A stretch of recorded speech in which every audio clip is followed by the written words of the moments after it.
A obra de Jacques Lacan muitas vezes é vista como um verdadeiro quebra-cabeça, quase um mistério impenetrável, mas na verdade não estamos falando de uma teoria obscura e nova, e sim de uma tradução brilhante e superestruturada das fundações originais que o Sigmund Freud estabeleceu. Hoje, nessa nossa explicação, a gente vai desconstruir o que o próprio Lacan chamou de o retorno a Freud. Vamos entender exatamente como ele transformou a metapsicologia freudiana num sistema rigoroso de linguagem, abrindo portas incríveis para a gente compreender o funcionamento da mente. Bom, a nossa planta baixa para essa análise de hoje é a seguinte. Primeiro, o retorno a Freud. Segundo, a lógica do inconsciente. Terceiro, narcisismo e a imagem. Quarto, da pulsão ao desejo. Quinto, o Édipo e a lei. E, para fechar, os 3 registros lacanianos. O retorno a Freud, construindo a fundação metapsicológica.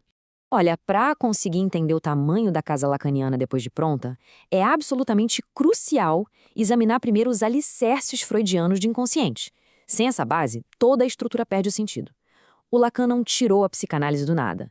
O que a gente vai ver aqui é como ele pegou conceitos que antes eram lidos ali na chave da biologia e da psique e transportou tudo isso direto para o reino das palavras, dos significantes. É uma mudança de paradigma gigantesca, da biologia pura para a estrutura da linguagem. 2. A lógica do inconsciente, a linguagem dos sonhos e o recalcado. Isso ilustra de forma brilhante a primeira grande tradução estrutural. Ao contrário do que muita gente pensa, o inconsciente não é um caldeirão fervando de instintos caóticos. Muito pelo contrário. Ele opera estritamente como uma linguagem, seguindo leis de transformação que são quase matemáticas. Pensa na condensação freudiana, onde vários pensamentos se espremem numa única imagem durante um sonho.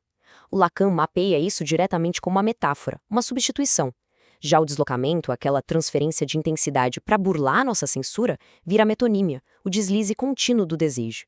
Então, um sintoma não é uma falha biológica, é uma metáfora pura da verdade de quem fala. E quando a gente entra no famoso mecanismo do recalque, a diferença na leitura é sutil, mas muda o jogo todo.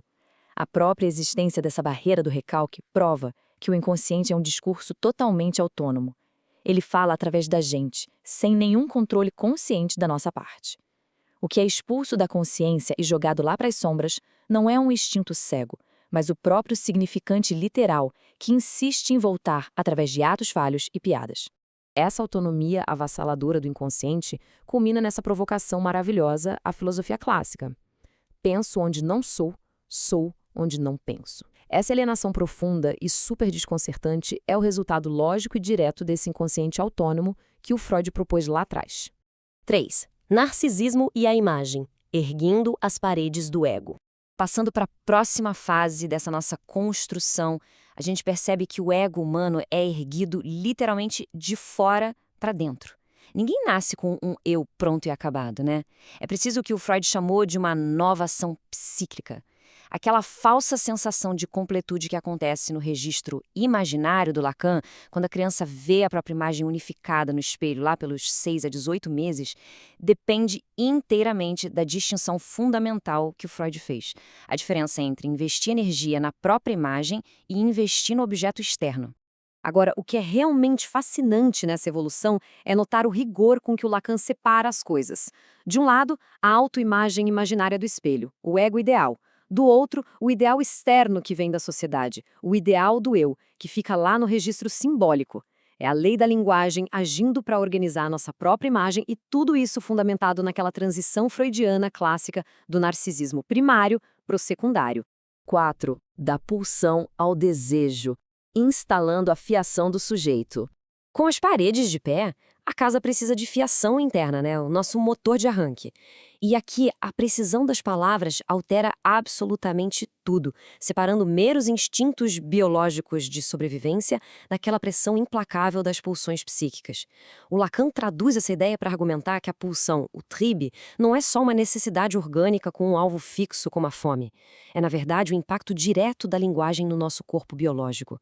Ao constatar que não existe um objeto natural e predeterminado para satisfazer essa pulsão, cria-se exatamente o espaço, o vazio, onde o desejo humano consegue operar. E seguindo esses 4 componentes lógicos que o Freud propôs lá em 1915, pressão, meta, objeto e fonte, o detalhe mais revelador para a clínica é a enorme variabilidade do objeto. O Lacan pega essa volatilidade genial e mostra como as pulsões estão sempre destinadas a falhar no seu alvo final. Elas apenas circundam o alvo, sem nunca atingir em cheio.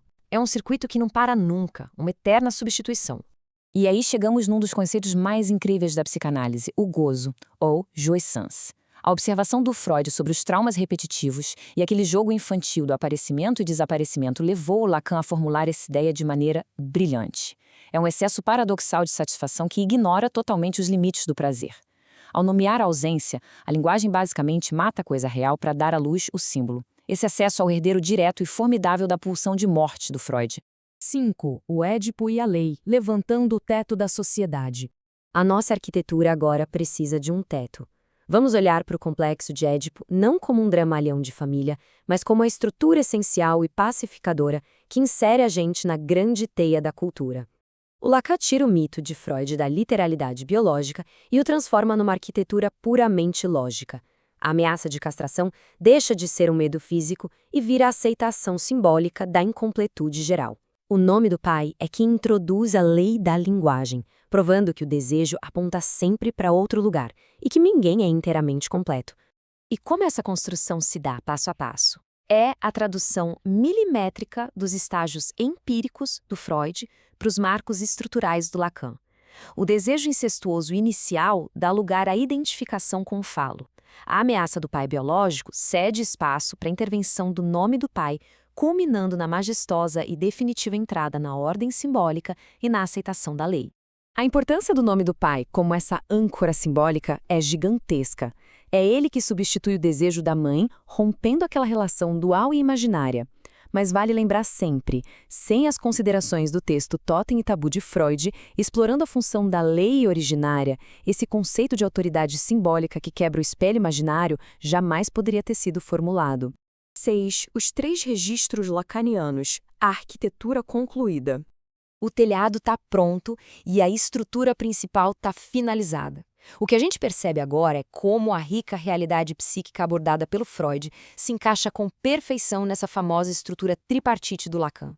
O real, aquele trauma inalcançável e não simbolizável, o imaginário, que é o reino das imagens e falsas simetrias corporais, e o simbólico, o domínio restrito da linguagem e da cultura. E o grande lance é que esses 3 registros operam juntos o tempo todo, criando um sujeito perenemente dividido, rasgado entre os apelos da pulsão e as exigências duras da cultura. Na prática analítica, no consultório de verdade, é exatamente essa engrenagem que começa a rodar. O analista não senta no trono do mestre, o dono de todo o saber. Ele se posiciona como esse indescritível objeto pequeno A, aquele resto clínico que apenas causa e instiga o desejo de falar. Através de cortes e pontuações precisas, quebram-se as repetições cristalizadas, forçando um confronto muito real com os padrões que foram mapeados originalmente por Freud. Então, o ponto crucial de tudo isso é o seguinte: tentar entender as formulações linguísticas complexas do Lacan sem ter um embasamento metapsicológico profundo em Freud é como querer entender física quântica sem nunca ter estudado as regras da mecânica clássica. É simplesmente impossível. O retorno a Freud é, sem sombra de dúvidas, a bússola essencial para mapear a mente do sujeito humano. Para encerrar, fica aqui uma provocação para a gente levar para o dia a dia. Quando a gente compreende que a morada da mente não nos obedece, que não somos mestres na nossa própria casa, mas sim que somos falados através dessa imensa arquitetura da linguagem, uma curiosidade se acende. Quais verdades ocultas e desejos não ditos poderiam ser decodificados se a gente prestasse só um pouco mais de atenção aos atos falhos, aos pequenos tropeços e piadas das nossas conversas cotidianas? Fica o convite para a gente escutar aquilo que, de fininho, escrapa as palavras.